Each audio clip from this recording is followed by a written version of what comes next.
have another newspaper article about Federal Mogul ready to expand through purchases.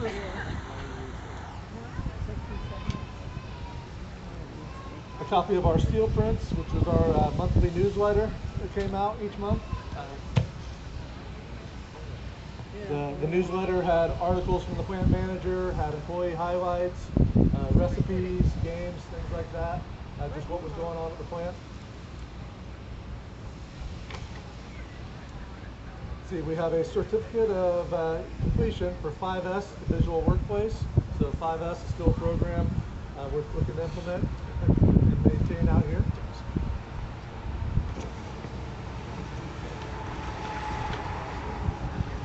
We have some letters from retirees that they wrote in 1999.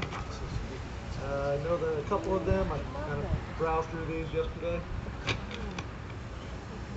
A couple of them talked about when they started out here in 1972, the starting wage rate, they were making $1.50 an hour. And then when they retired in 1987, they were making $7.70 an hour. A little bit more than that nowadays, but some of the wage rates from back then.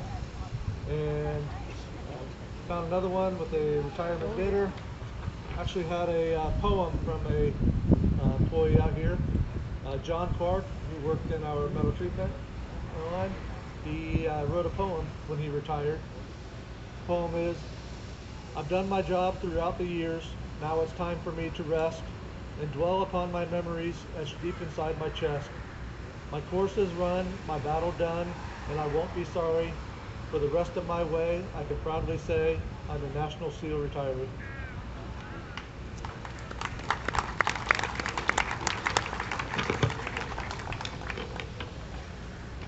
See, we also have business cards from all of the staff employees from that time. So Al Hauser was the plant manager at that time. Glenn Vaught, process line manager. Glenn's here today. Where you at, Glenn? Ah, there he is, over there. Glenn just retired here earlier this year. Rick Cummings, who has been back with Federal Mogul and Tenneco again, but no longer is now. But Rick was a product line manager out here at that time. Dick Mason was the engineering manager at that time. Gene Carmody was our quality manager at that time. Wes Forney was another product line manager. Chuck Henshaw, who was mentioned as being a plant manager at one point. At that time, he was our plant controller. And Dan Fry, who's also here today. Dan Fry was the human resources manager.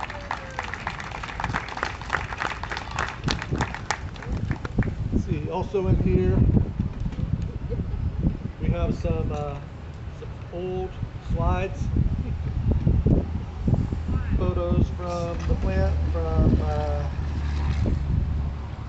20 years, our 20-year open house. Bill Crumley. We have a couple CDs, one on constraint management, and another one with a presentation for our 35-year anniversary. We have a VHS tape about the 100 years of manufacturing for Federal Mogul. And then we have an assortment of parts, several of which we are still making today, others that we are not. See, these are all some seals that we made, nothing that's in production anymore. Some of these are silicone material. We haven't made silicone out here for a good 15, 20 years. Some of them have our B51 Viton, nothing we're currently molding out here now. Another silicone seal. And then we have some that we have been making. Again, had some people ask if we're still making these. We've been making these for 40 years out here. Still in production today, just for service, but we still make quite a few of them. Our claw part, one goes in a 4-speed transmission. We made millions and millions of these.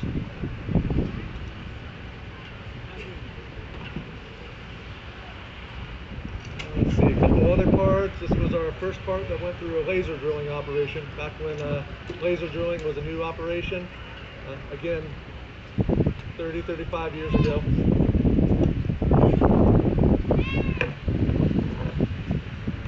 So you've got another one that we still make, low volume, for a servo piston.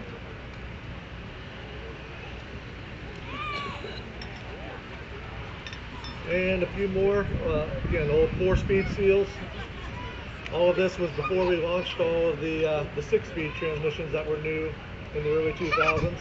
And nowadays we're up to making the 8-speed, 10-speed transmission parts. So you'll see some of those parts and some of those vehicles that we're in when we do the plant tour later on. But, yeah, that was everything that was in here. So we'll put everything back, we'll add some more to it, and then in 25 years we'll open it up again.